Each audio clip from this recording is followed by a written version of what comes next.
Bonjour à toutes et à tous dans cette séquence 4 qui aujourd'hui va concerner la notion de prix. Donc la séquence 4 est prévue comme d'habitude en deux séances. Ces deux séances sont divisées en 5 modules qui concerneront respectivement l'élasticité, la perception du prix, la sensibilité et l'acceptation des prix, valeur et perception de l'offre, ainsi que les stratégies et tactiques de prix.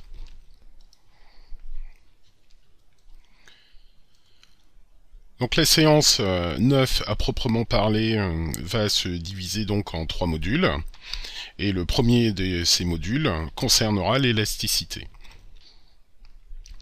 Petit rappel avant d'entamer notre thématique élasticité, en revenant sur le marketing mix et notamment la place du thème du prix dans ces 4 P.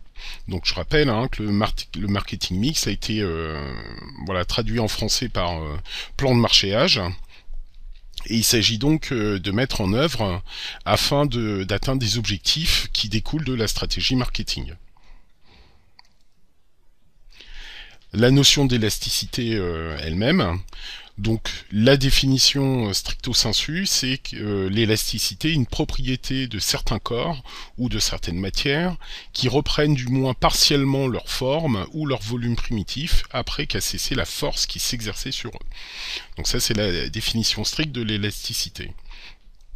Pour la rapporter à notre domaine, celui de la demande en marketing, on parlera donc de la variation relative de la demande par rapport à la variation relative du prix. C'est-à-dire que l'élasticité prix est un indicateur réel, donc ou statistique ou projeté, c'est-à-dire une simulation, de la réaction de la demande face à une variation du prix, et qui correspond à la formule qui est évoquée sur la diapositive. Concernant les produits de grande consommation, l'élasticité prix peut se mesurer à partir des données des panels distributeurs ou par des relevés de prix dans le domaine du e-commerce. Alors, concernant la demande strictement, on se pose la question suivante. Quand le prix varie de 1%, quelle est la variation au pourcentage de la quantité demandée du produit en question ? Normalement, l'élasticité prix est négative, car la demande ou la consommation d'un bien baisse lorsque son prix augmente. Exceptionnellement, elle peut parfois être positive, notamment dans le domaine du luxe, où on constatera une élasticité inférieure à -1, ce qui indique une forte sensibilité au prix. Alors l'élasticité prix est normalement valable pour un niveau de prix donné, et peut varier lorsqu'on se situe sur différents niveaux de prix. C'est-à-dire que c'est valable pour une configuration de produits et de prix.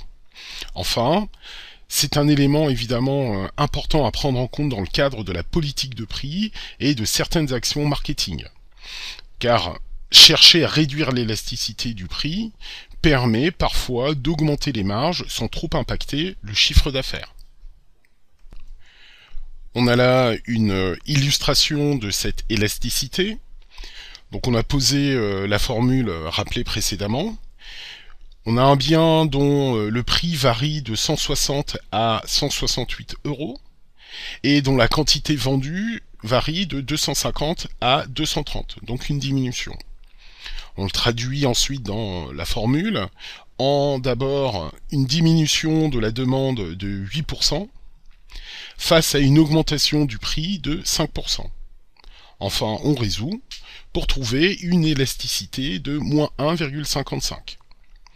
Pour résumer, l'augmentation du prix du bien de consommation de 5% a entraîné une baisse de ses ventes de 8%. Du coup, l'élasticité prix de la demande de ce bien, toujours dans cette configuration, c'est-à-dire les données quantitatives qu'on a exprimées au début, est d'environ moins 1,6, soit moins 8% divisé par 5%. On détaille en fonction de la réaction élastique des biens, leur variation prix-demande, on va catégoriser certains biens. Donc, premier bien, les biens normaux. Donc on part du principe que le degré d'élasticité du prix dépend alors de la valeur par rapport à 1. On s'est fixé cette référence-là. Donc si l'élasticité est comprise entre moins 1 et 0, on estime que le bien a un prix peu élastique. La réaction de la demande est moins que proportionnelle à la variation du prix. Si l'élasticité est de moins 1, le bien a un prix élastique. La réaction de la demande est proportionnelle à la variation du prix. Enfin, si l'élasticité est inférieure à moins 1, le bien a un prix très élastique. La demande surréagit par rapport à la variation du prix.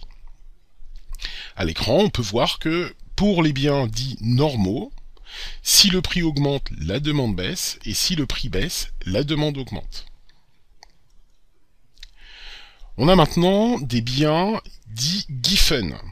Donc en général, ce sont le sucre, la farine, les pommes de terre, etc. Les biens de première nécessité, qu'on appelle également biens Giffen, du nom de l'économiste Robert Giffen, qui a identifié leur élasticité caractéristique. Donc pour eux, l'élasticité prix de la demande du bien donc de première nécessité est nulle. Cela signifie que la variation à la baisse comme à la hausse du prix n'a aucun effet sur la demande de ce bien. Autre typologie qu'on appelle les biens Veblen, du nom de l'économiste Thorsten Veblen qui a identifié cette typologie d'élasticité. Donc en général, ça concerne les biens de luxe, qu'on appelle du coup bien Veblen. On a identifié également en termes de marketing ce qu'on appelle l'effet de snobisme, par lequel les gens achètent ce type de produit. Donc, pour ces catégories de biens, l'élasticité prix est positive, c'est-à-dire que la demande du bien augmente quand le prix augmente, ce qui se traduit donc par l'effet de snobisme. D'autres biens ont des cas particuliers, donc parfaitement inélastiques, c'est-à-dire que la quantité demandée ne réagit pas aux variations du prix. Parfaitement élastique, la variation de la quantité demandée est infinie pour toute variation du prix. Et enfin, élasticité unitaire, la quantité demandée varie du même pourcentage que le prix. Donc vous voyez que le nombre de cas de figure est relativement important. Donc pour résumer notre approche, on peut dire que la demande tend à être plus élastique si on a affaire à un bien de luxe, si la période pendant laquelle l'augmentation de prix est constatée est longue, si le nombre de substituts au produit est grand, c'est-à-dire s'il est potentiellement concurrencé dans les fonctionnalités qu'il propose aux clients, et enfin, si le marché est plutôt étroit. De l'autre, on constate que la demande tend à être plus inélastique si on a affaire à un bien de première nécessité. Donc on l'a rappelé, les pommes de terre, les pâtes, la farine. Si la période d'augmentation ou de variation de prix constatée est plutôt courte, s'il y a peu de substituts, et si le marché est large. Je vous remercie pour votre attention et je vous donne rendez-vous pour la suite de la séance 9.